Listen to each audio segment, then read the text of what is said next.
तू करता वही है जो तू चाहता है, पर होता वही है जो वो चाहता है। तू वही कर जो वो चाहता है, फिर होगा वही जो तू चाहता है। कृष्ण जो आज तक हम आपको दिखे हैं, वो उनका असली रूप नहीं है। असल में वो कुछ और हैं दोस्तों। ये है गीता का अध्याय 11, विश्व रूप दर्शन योग। इस अध्याय में अर्जुन कृष्ण का विश्व रूप देखना चाहता है। जैसे हम और आप एक दूसरे को देखते हैं, वैसे ही वो कृष्ण के असली स्वरूप को अपनी आंखों से देखना चाहता है। अर्जुन कृष्ण से कहते हैं कि आपने मुझ पर एक विशेष कृपा की है। आपने मुझे परम गोपनीय आध्यात्मिक विषयों पर उपदेश कहे, वेदों और उपनिषदों का पूरा ज्ञान निचोड़कर उसका राज मुझे बताया। इसीलिए मेरा सारा मोह, सारा अज्ञान दूर हो गया है। कहते हैं कि गीता सुनने मात्र से ही अज्ञान दूर हो जाता है। यहाँ पर सुनना सिर्फ सुनने की क्रिया नहीं है। जैसे कि अध्यापक को सुनने से आप परीक्षा में पास नहीं हो जाएंगे, लेकिन अगर आप पूरी कंसंट्रेशन से सुनेंगे तो ये पक्का है कि आप जरूर पास हो जाएंगे। अर्जुन पूरी दुनिया के जीवों की उत्पत्ति और उसके बाद प्रलय में सब विलीन हो जाने को विस्तार पूर्वक सुन चुके हैं। वो कृष्ण की अविनाशी महिमा को भी जान चुके हैं। अर्जुन मोहग्रस्त हो गए थे। अपनों से युद्ध करना उन्हें समझ में नहीं आ रहा था। वो शस्त्र छोड़कर बैठ गए थे। इसीलिए तो श्री कृष्ण ने उन्हें ज्ञान देना शुरू किया था। इस ज्ञान ने उनका मोह तो खत्म कर दिया, लेकिन अब उनके मन में श्री कृष्ण के विश्व रूप को देखने की लालसा जाग उठी। अर्जुन कहता है, हे पुरुषोत्तम, आपकी ज्ञान, ऐश्वर्य, शक्ति, बल और तेज से युक्त रूप को मैं प्रत्यक्ष देखना चाहता हूँ। कृष्ण ने अपनी परम गोपनीय महिमा को अर्जुन को बताया था। बड़े बड़े ऋषियों को भी इनके बारे में पता नहीं था, लेकिन कृष्ण के लिए उनका भक्त ही सब कुछ है। उन्होंने अर्जुन से और हम सब से इस ज्ञान को बांटा, लेकिन अब अर्जुन उनके इस रूप को प्रत्यक्ष देखना चाहता था, अपने सामने देखना चाहता था। अर्जुन के जैसे ही शिष्य हम सबको भी बनना चाहिए। जब तक जिज्ञासा पूरी तरह से शांत ना हो जाए, हमें अपने टीचर को छोड़ना नहीं चाहिए। कृष्ण कण कण में समाये हुए हैं। ऐसा इसलिए नहीं है कि भगवान हर जगह होता है, बल्कि इसलिए कि हर प्राणी, हर कण कण कृष्ण में से ही आया है। हमारा हर काम उसी के संकल्प का नतीजा है। ऐसा प्रभु जिसमें और जिससे उत्पत्ति, स्थिति और प्रलय होती है, और ऐसा प्रभु जो अंतर्यामी रूप से शासन करता है, ऐसे प्रभु को कौन नहीं देखना चाहेगा। यही बात अर्जुन कहना चाहता है कि अगर उसके द्वारा प्रभु का ये रूप देखा जाना संभव है, तो हे योगेश्वर, उस अविनाशी रूप का दर्शन करवा दीजिए। क्या आप कल्पना कर सकते हैं कि कृष्ण का विश्व रूप कैसा दिखता होगा? कैसा होगा वो कृष्ण जिसे हम बचपन के माखन चोर, राधा के सखा, अर्जुन के सारथी के रूप में देख चुके हैं? कृष्ण के जिस रूप को हम जानते हैं, जिससे हम परिचित हैं, वो उनका रूप नहीं। वो तो जब कृष्ण पृथ्वी पर आए तो उनको एक रूप चाहिए था, इसलिए वो वैसे दिखे। असल में अब वो अपना रूप अर्जुन को दिखाएंगे। श्री भगवान कहते हैं कि हे पार्थ, अब तू मेरे ऐश्वर्य को, सैकड़ों हजारों प्रकार के दैवी और अनेकों रंगों वाले रूपों को देख। कृष्ण अब अर्जुन को अपना रूप दिखाने जा रहे हैं। ऐसा कभी नहीं हुआ था। कृष्ण के वास्तविक रूप के बारे में तो कल्पना करना भी संभव नहीं। कल्पना के लिए भी कुछ चाहिए होता है, आधार चाहिए होता है। लेकिन जैसा कि खुद कृष्ण ने कहा कि वो अव्यक्त है, तो जो अव्यक्त है उसे आप कैसे सोच सकते हैं? लेकिन अब इसकी भी जरूरत नहीं। कृष्ण कहते हैं, हे भरतवंशी अर्जुन, तू मुझ में आदित्यों को, वसुओं को, रुद्रों को, अश्विनी कुमारों को और अन्य देवताओं के विभिन्न रूपों को देख। तुम ऐसे अनेक आश्चर्यमय रूपों को देखो जिन्हें पहले ना तो किसी ने कभी देखा है और ना ही कभी किसी ने सुना है। कृष्ण जड़ और चेतन दोनों के स्वामी हैं। जमीन, नदी, पहाड़ सब उन्हीं की माया है, और हम में जो आत्मा है वो भी उन्हीं का अंश है। तो इसका मतलब ये हुआ कि अगर कृष्ण के वास्तविक रूप को देखेंगे तो फिर हमें ये सब कुछ भी दिख जाना चाहिए। ऐसा ही वो कुछ अर्जुन को बता रहे हैं। हे अर्जुन, अब इस शरीर में तुम जो भी कुछ देखना चाहते हो देखो। तुम इस समय तथा भविष्य में भी जो भी देखना चाहते हो उसको यह विश्व रूप दिखाने वाला है। यहाँ पर एक ही स्थान पर चर अचर सब कुछ है।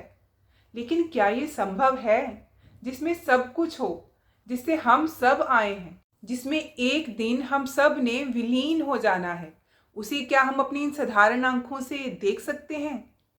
अर्जुन ने तो विनती की थी कि अगर संभव हो सके तो वो कृष्ण का विश्व रूप देखना चाहता है। श्री कृष्ण ने हामी भी भर ली, लेकिन ऐसा संभव नहीं था। कृष्ण कहते हैं, तुम मुझे अपनी इन आंखों से नहीं देख सकते, इसलिए मैं तुम्हें दिव्य आंखें दे रहा हूं, जिससे तुम मेरे योग ऐश्वर्य को देख सकोगे। ये सारा आंखों दिखा हाल संजय धृतराष्ट्र को सुना रहे हैं। स्वाभाविक है, संजय के माध्यम से ही तो ये गीता हम तक भी पहुंची। तो भाग्य देखिए, अब अर्जुन जो देखेगा वो संजय भी देखेंगे, और धृतराष्ट्र देख तो नहीं सकते, लेकिन संजय के माध्यम से सुन तो पाएंगे ही, बिल्कुल हमारे जैसे। ये बात और है कि संजय को भी दिव्य दृष्टि दी गई थी ताकि वो कुरुक्षेत्र में हो रहे युद्ध का वर्णन दे सके।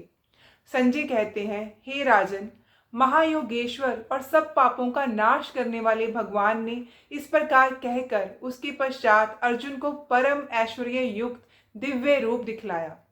दोस्तों, अब जो कृष्ण का वर्णन आएगा उसको सुनने के साथ साथ अनुभव भी करते रहिएगा। अभी तक आपने कृष्ण की जो भी व्याख्या सुनी, अब उसका रूप आपके सामने आएगा। संजय कहते हैं, अनेक मुख और अनेकों नेत्रों से युक्त, अनेक अद्भुत दर्शनों वाले, बहुत से दिव्य भूषणों से युक्त और बहुत से दिव्य शस्त्रों को धारण किए हुए और दिव्य गंध का अपने सारे शरीर पर लेप किए हुए, सब प्रकार के आश्चर्यों से युक्त, सीमा रहित और सब और मुख किए हुए विराट स्वरूप परम देव परमेश्वर को अर्जुन ने देखा।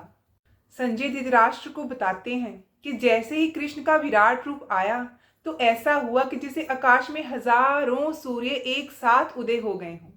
दोस्तों, 1000 सूर्य जब एक साथ उदय हों तो सोचिए कितना प्रकाश होगा। इतना ही प्रकाश उस समय अर्जुन के सामने था। कृष्ण अपना विराट रूप अर्जुन को दिखा रहे हैं। जरूरी बात यह है कि कृष्ण का रूप असल में तो इस चराचर का ही रूप होगा, क्योंकि ये दुनिया, प्रकृति, हमारी आत्मा सब उसी के अंश का ही तो रूप है।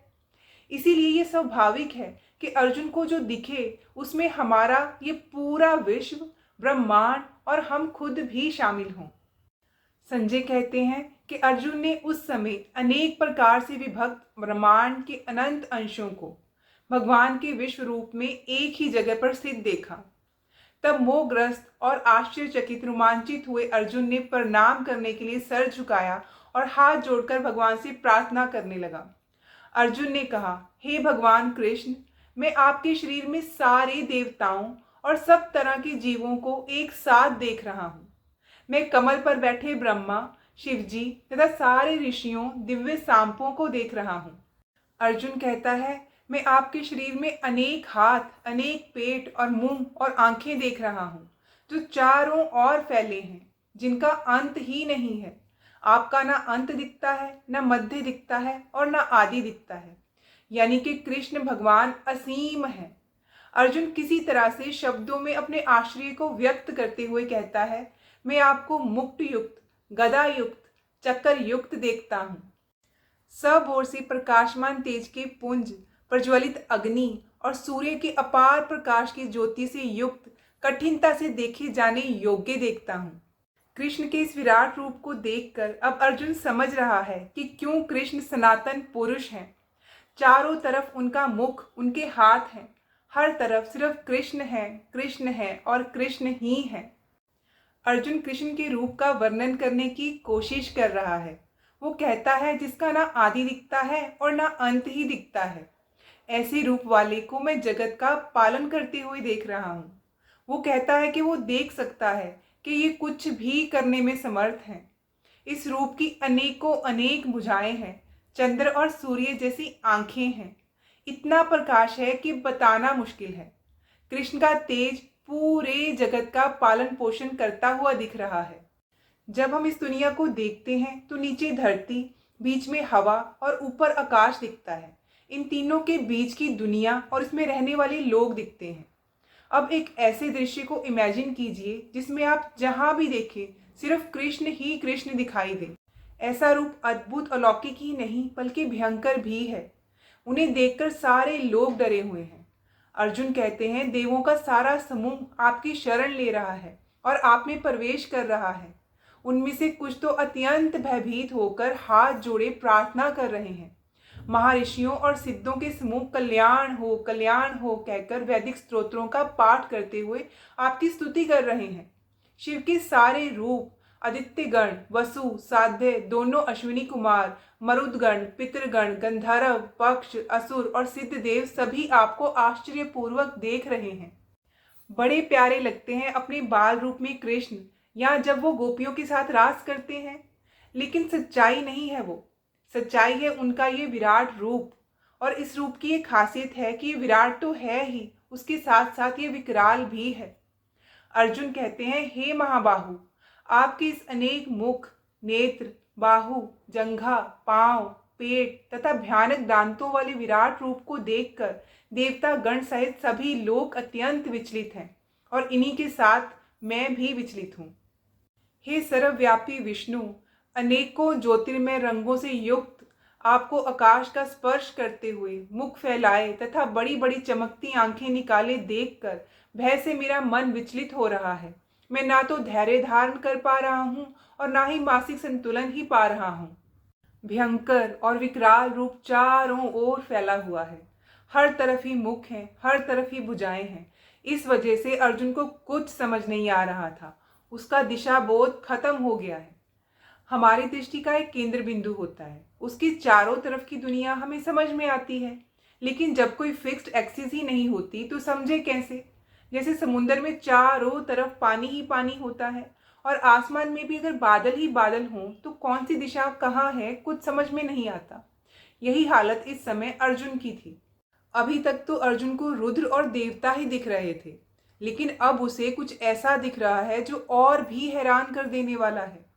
धृतराष्ट्र के सभी पुत्र, उनके सहायक राजा, भीष्म पितामह, द्रोणाचार्य, कर्ण और अर्जुन की साइड के राजा योद्धा भी भगवान के विकराल मुख में बड़ी तेज स्पीड से एंटर कर रहे हैं। मुख में जाते हुए वो चकनाचूर हो गए हैं। कई एक चूर्ण हुए सरों सहित कृष्ण के दांतों में लगे हुए दिख रहे हैं। ये दृश्य कुछ ऐसा है कि सोच के भी रोंगटे खड़े हो जाते हैं। फिर अर्जुन तो अपनी दिव्य दृष्टि से सब कुछ प्रत्यक्ष देख रहा था।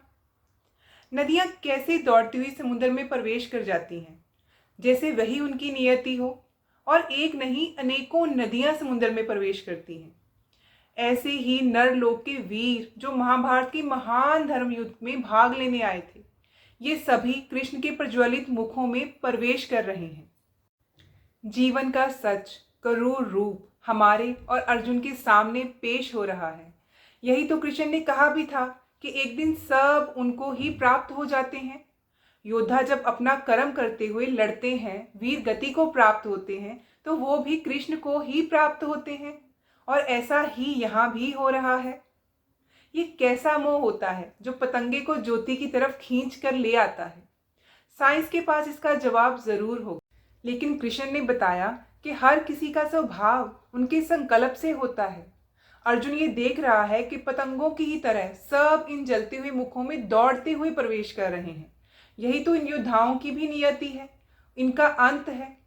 अर्जुन सबसे महान योद्धा है और वो जो दृश्य देख रहा है उससे व्याकुल है, डरा हुआ है। वो जो देख रहा है उसका वर्णन आसान नहीं है। अर्जुन कहता है, हे कृष्ण, आप उन संपूर्ण लोकों को प्रज्वलित मुखों द्वारा सभी दिशाओं से निगले जा रहे हो। हे विष्णु, आपका उग्र प्रकाश संपूर्ण जगत को अपने तेज से आपूर्ति करके अपनी विकराल झुलसती किरणों से तपा रहा है। व्याकुल और परेशान हो अर्जुन आखिर पूछ ही बैठता है, प्रभु कृपा करके मुझे बतलाइए कि इतने उग्र रूप में आप कौन हैं? मैं आपको नमस्कार करता हूँ, कृपा करके मुझ पर प्रसन्न हो। हे आदि पुरुष, मैं आपको जानना चाहता हूँ क्योंकि मैं आपका प्रयोजन नहीं जान पा रहा हूँ। श्री कृष्ण अर्जुन को उत्तर देते हुए बताते हैं कि वे लोकों का नाश करने वाले महाकाल हैं। इस समय इन लोकों को नष्ट करने के लिए ही प्रकट हुए हैं। कृष्ण समझाते हुए कहते हैं कि कौरवों की सेना में जो तेरे योद्धा हैं, तेरे युद्ध ना करने पर भी इन सबका नाश हो जाएगा। इसी बात से श्री कृष्ण का ज्ञान शुरू हुआ था कि अर्जुन जिनके लिए शोक करता है, ऐसा नहीं है कि उसके युद्ध न करने से वो बच जाएंगे। अगर उनका मरना युद्ध की नियति है तो उसे कोई भी बदल नहीं सकता, और ऐसा हो भी रहा था। फिर कृष्ण अर्जुन को सलाह देते हैं कि युद्ध करके अपने यश को प्राप्त करे, युद्ध करके अपने शत्रुओं को जीत कर धन धान्य से संपन्न राज को भोगे, क्योंकि ये सब शूरवीर तो पहले से ही कृष्ण द्वारा मारे जा चुके हैं। कृष्ण अर्जुन को सव्यसाची कहकर बुलाते हैं, क्योंकि अर्जुन बाएं हाथ से भी बाण चला लेते थे, इसलिए उनका एक नाम सव्यसाची भी हुआ था। उन्होंने कहा, हे सव्यसाचिन, तुम तो युद्ध में केवल निमित्त मात्र हो। कृष्ण तो इन योद्धाओं को मार चुके हैं, अर्जुन को तो केवल निमित्त बनना है। दोस्तों, हमें भी निमित्त बनकर बस अपना कर्म और अपना कर्तव्य निभाना है। कृष्ण अर्जुन को समझा रहे हैं कि द्रोणाचार्य, भीष्म पितामह और बाकी महान योद्धा पहले ही उनके द्वारा मारे जा चुके हैं, इसलिए वो उनको मारे, डरे ना, केवल युद्ध करे, जीत उसकी ही होगी। संजय कहते हैं कि भगवान की इन बातों को सुनकर मुकुटधारी अर्जुन अपने हाथ जोड़ देता है, कांपते हुए नमस्कार करता है। दिख रहा है कि अर्जुन अत्यंत डरा हुआ है। उसकी इस डरी हुई हालत में वो कुछ कहने की कोशिश कर रहा है। अर्जुन ने जो देखा वो अकल्पनीय से भी परे है। ऐसा सोचना तो दूर, ऐसे किसी विचार के आसपास भी अर्जुन कभी नहीं पहुंच पाया था। सैकड़ों हजारों सालों में बस कुछ गिनती के ही ज्ञानी होंगे जिन्हें भगवान के इस रूप के बारे में पता होगा, वरना अर्जुन और मेरे आपके जैसे लोग तो बस अपने जीवन में इतना लगे रहते हैं कि ईश्वर के विराट रूप के बारे में कभी सोचते ही नहीं। डरे और सहमे हुए अर्जुन कहता है, प्रभु, आप तो अंतर्यामी हैं। ये एकदम ठीक है कि आपके नाम, गुण और प्रभाव के कीर्तन से जगत अति हर्षित हो रहा है और अनुराग को भी प्राप्त हो रहा है। भयभीत राक्षस लोग इधर उधर भाग रहे हैं और सब सिद्ध गणों के समुदाय नमस्कार कर रहे हैं। फिर अर्जुन कृष्ण को ब्रह्मा के भी आदिकर्ता कह के संबोधित करता है। वो कहता है, क्योंकि कृष्ण सबसे बड़े हैं, उनके जैसे कोई भी नहीं है, तो उन्हें कोई कैसे नमस्कार न करे। अर्जुन अब समझ रहा है कि क्यों कृष्ण सत्य और असत्य से भी परे हैं। एक होता है सुना हुआ, किताबों से हासिल किया हुआ ज्ञान, और एक होता है प्रैक्टिकल एक्सपीरियंस। श्री कृष्ण ने जो ज्ञान दिया वो थ्योरी तो बहुत इंटरेस्टिंग थी, बहुत अच्छी थी, लेकिन जब अर्जुन ने साक्षात देखा तो ऐसा देखा कि उसके होश उड़ गए। साक्षात भगवान का रूप उसके सामने था।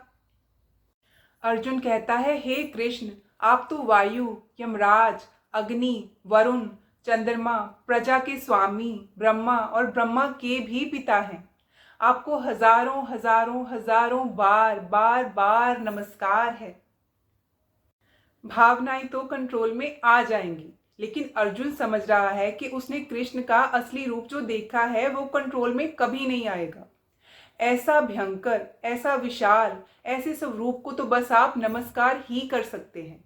अर्जुन आगे कहता है, हे अनंत समर्थ वाले, आपको आगे पीछे चारों ओर से नमस्कार है।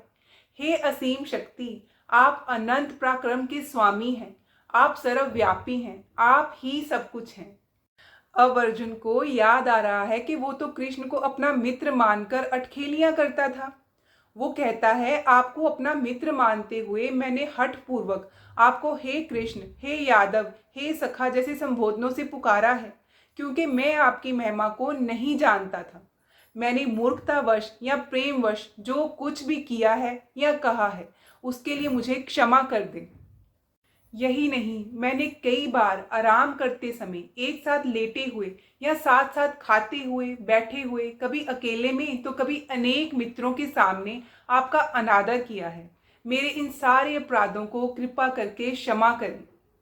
अर्जुन अब अपने होश में वापस आ रहा है और समझ रहा है कि जिसके साथ एक दोस्त की तरह व्यवहार करता रहा है वो तो इस चर अचर संपूर्ण जगत के पिता हैं, परम पूज्य गुरु हैं। तीनों लोकों में कृष्ण के समान कोई भी नहीं है। कभी गलती से किसी बड़े या किसी सम्मानित से अगर आप बुरा बर्ताव करें और वो कुछ भी ना कहे तो बड़ी शर्मिंदगी होती है, गिल्टी महसूस होता है। बस ऐसा ही अर्जुन के साथ भी हो रहा है। अर्जुन कृष्ण के चरणों में निवेदन कर रहा है कि आप तो पूजनीय भगवान हैं, आपकी कृपा की याचना करता हूँ। जिस प्रकार पिता अपने पुत्र को मित्र अपने मित्र को, पति अपनी प्रिय पत्नी के अपराध सहन करते हैं, वैसे ही आप भी कृपा करके मेरी त्रुटियों को सहन कर लीजिए। हमें भी कभी अगर अर्जुन की तरह अपनी गलती का एहसास हो तो माफ़ी मांगने में संकोच नहीं करना चाहिए। अर्जुन पहले कभी न देखे गए इस विराट रूप के दर्शन करके बहुत खुश है, साथ ही साथ थोड़ा डरा भी हुआ है। अलग अलग भावनाएं उसके अंदर उमड़ रही हैं। अर्जुन अब चाहता है कि श्री कृष्ण अपना चतुर्भुज विष्णु रूप उसे दिखाएं। परमात्मा के रूप को अब अर्जुन मुकुट धारण किए हुए चतुर्भुज रूप में देखना चाहता है, जिसमें इनके चारों हाथों में शंख, चक्र, गदा और पद्म धारण किए हुए हों। अर्जुन कृष्ण को बहुत ही प्यारे थे, इसीलिए उन्होंने कहा कि मैंने प्रसन्न होकर अपनी शक्ति के बल पर तुम्हें इस संसार में अपने इस विश्व रूप का दर्शन करवाया है। इससे पहले इस असीम और तेज में आदि रूप को कभी किसी ने नहीं देखा। कृष्ण कहते हैं कि मनुष्य लोक में उनका ये विश्व रूप न वेदों से, न यज्ञों से, न दान से, न क्रियाओं से और न उग्र तपों से देखा जा सकता है। भला हो इस गीता का कि कम से कम इस रूप के बारे में हम सुन तो पा रहे हैं। कृष्ण अर्जुन को सलाह देते हैं कि उनके इस विकराल रूप को देखकर अर्जुन को व्याकुलता नहीं होनी चाहिए और ना ही उसे मोहित होना चाहिए। अर्जुन आज तक अकेला ऐसा है जिसे ऐसा रूप देखने को मिला। कृष्ण आगे कहते हैं, तू भय रहित और प्यार भरे मन से मेरे शंख, चक्र, गदा और पद्म युक्त चतुर्भुज रूप को देख। अब कृष्ण अपना चतुर्भुज रूप अर्जुन को दिखलाते हैं। संजय अपना आंखों देखा हाल बताते हुए धृतराष्ट्र से कहते हैं कि अर्जुन कृष्ण को अपना चतुर्भुज रूप दिखा रहे हैं और साथ में उसे धीरज भी दे रहे हैं कि अर्जुन डरे नहीं, व्याकुल ना हो। ये सब तो उन्होंने अर्जुन को ज्ञान देने के लिए किया। अपनी एक एक बात कृष्ण ने अर्जुन को इसलिए बताई ताकि वो अपनी ज्ञानता से बाहर आ सके। कृष्ण के वचन अर्जुन को शांत कर रहे हैं। जब कृष्ण के इस अति सुंदर मानवीय रूप को अर्जुन ने देखा तो वो एकदम स्थिरचित हो गया और वह अपनी नेचुरल पोजीशन में आ गया। कृष्ण अर्जुन को बताते हैं कि उनका जो चतुर्भुज रूप उसने देखा है उसके दर्शन बड़े ही दुर्लभ हैं। देवता भी सदा इस रूप के दर्शन की आकांक्षा करते रहते हैं। जो रूप देवता नहीं देख सकते वो अर्जुन ने देख लिया है। जो छवि देवताओं को प्राप्त नहीं वो अर्जुन को प्राप्त हो गई है। अर्जुन के मन में शंका आई, वो घबराया और उसने युद्ध छोड़ दिया। लेकिन फिर कृष्ण नाम का एक मौका उसे मिला जो उसने छोड़ा नहीं। कृष्ण से जो ज्ञान उसे मिल रहा है वो उसे पूरी भक्ति से हासिल कर रहा है। न वेदों से, न तप से, न दान से और न यज्ञ से ही कृष्ण का ये चतुर्भुज रूप देखा जा सकता है। आपको हैरानी नहीं होती कि कृष्ण ऐसा कैसे कर सकते हैं? माना कि कृष्ण उनके प्रिय हैं, वो उनको पसंद हैं, लेकिन बाकियों के लिए ऐसा कैसे हो सकता है कि वो कृष्ण के इस रूप को देख ही ना पाए? देवता तक को कृष्ण ने अपने इस रूप से वंचित किया हुआ है। ऐसा क्यों? क्योंकि कृष्ण को ढोंग और पखंड बिल्कुल पसंद नहीं है। दोस्तों, कृष्ण दिखावे के एकदम खिलाफ हैं।